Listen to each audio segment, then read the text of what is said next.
Howdy, y'all, and welcome to number 22. As promised, back again immediately in stormy East Texas. And here, we're going to listen to one more minute of conversation between Destiny and Alex O'Connor. They're going to be talking about vaccine mandates. That is not what this conversation is going to be about. What we're going to be discussing is principles, and that's what they are actually discussing. The mandate is actually just the superficial part of the conversation. So this is going to take about a minute and 15 seconds or so, and then we'll go ahead and throw in a real brief comment. Here we go. Oops. That conservatives have, but I think that at the end of the day, I don't think people are very principally tied to anything. I think that what happens is I think people have these very applied level disagreements, but because nobody actually does any of the grounding for any of their beliefs, there's a lot of like normative confusion with their actual applied their applied like physical positions, and then what happens is we get in this weird world where people think that they're really far apart on something, and they're actually probably done it. To ground this on an example, I think a really good example is our vaccine mandates.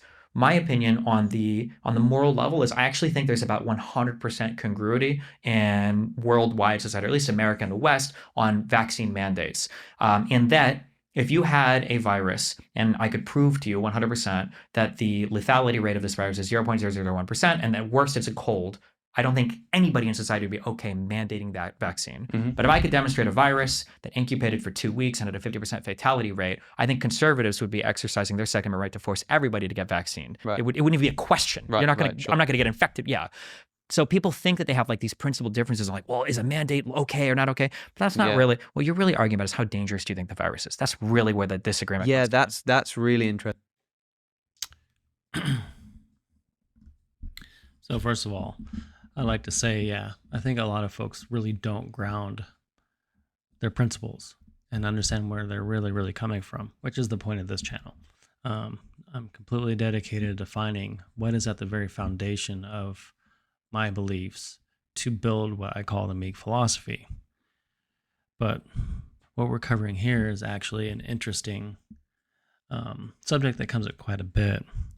So they're talking about how if a virus was, and actually we'll go ahead and cover briefly a couple different things here, but he's saying that if he is able to prove that a virus was basically a cold, no one would want a mandate.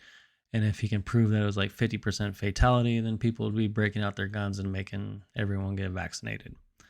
And that's what the true principles are.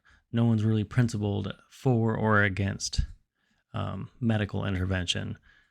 What they're really doing, what they really are, is worried about their safety. And this is very true. And that's going to be the point of this video.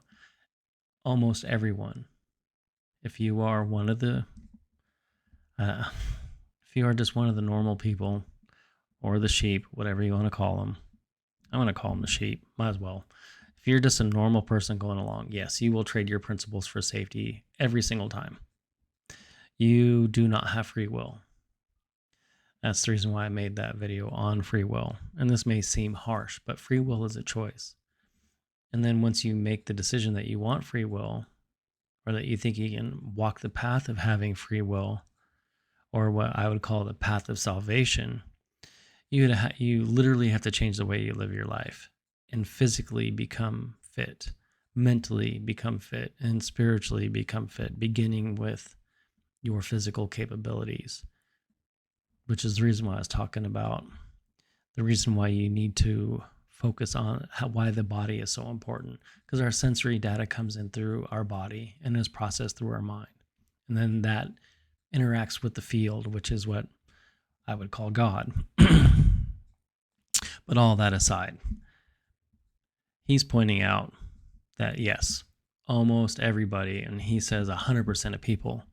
Now, I disagree with that number. It's probably 99% of people will absolutely get rid of their principles for safety.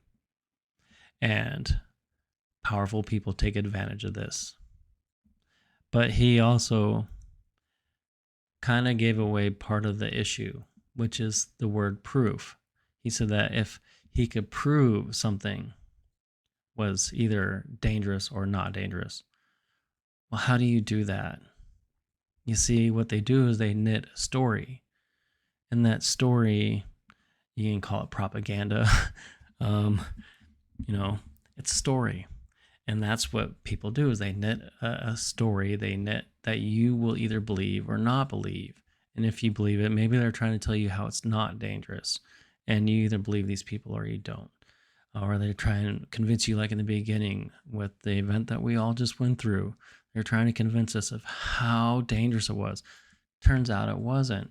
And if you can't honestly step back and look at it and realize that, no, it really wasn't that dangerous. And if you honestly look at the numbers, you realize if you took all the statistical data for the last 200 years and put them on a map or on a graph, you would not be able to see the year 2020 at all. It wouldn't show up. Might even be a dip. But that's just it. We live in a world of stories. We live in a narrative. All the world is a stage. And all these actors are at play, trying to convince you of one thing or another. Which brings me back to my point.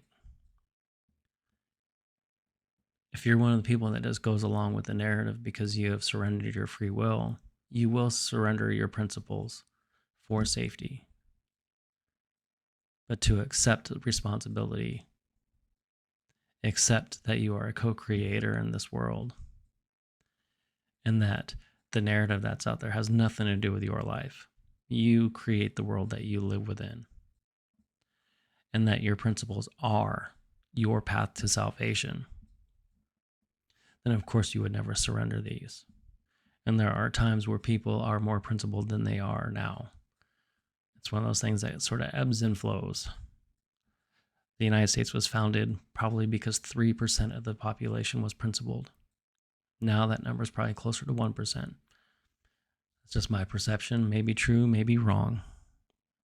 I do know that in person I try and talk about these ideas, and I don't meet anyone that even comes close to wanting to discuss these things. They just want to be entertained and remain safe, which is fair enough. So, yes, the statement that he said is absolutely infuriating, and he kind of says it wrong. But what they're saying is people will trade their principles for safety. So when that happens, my friends, open your eyes. Realize all the world is a stage. And what path do you wish to walk? With that, my friends, I'll see you in the next one.